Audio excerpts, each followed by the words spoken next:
And this Friday, multiple explosions rocked the area, followed by gun battles, and there are reports of casualties.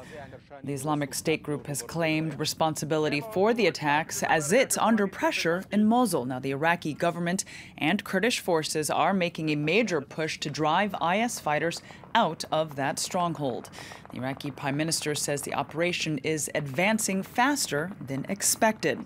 Well, let's cross now to France 24's James Andre, who is embedded with Peshmerga forces. He joins us now from Kirkuk in northern Iraq. James, what's the situation where you are?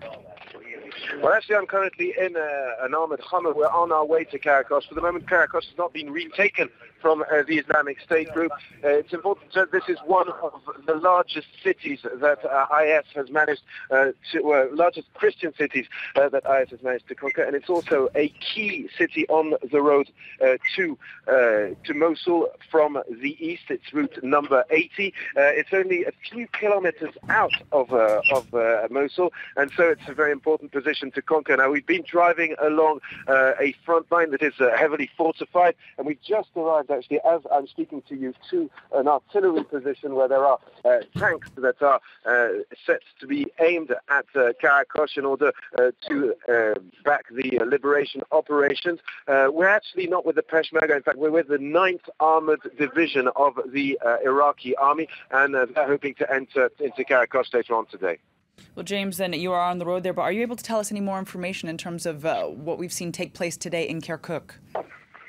Well, it's very difficult. We're having conflicting reports here. Obviously, on the road, it's not easy to check things out. But what I can tell you is that it does appear that there is a surprise attack by IS militants in Kirkuk. There were 4 suicide bombers that aimed various buildings inside the city. There were reports of gunfire when one of these militants managed to enter a building inside the city. And also, we've been told that there is a power plant that has been attacked. Casualties run between 10 and 16, according to different reports, and that's on the outskirts of the city, but that's something quite unexpected. It does mean that IS is trying to fight back. They are losing a lot of territory at the moment, but it does appear that on the one hand, well, they're striking back, and on the other hand, some key locations are more difficult to conquer than initially planned. That's the case we're hearing, for example, from Bartella, that was announced and conquered yesterday, that there are still pockets of resistance inside that city. And there are also other fronts like Bashika, for example, that for the moment has not yet been conquered.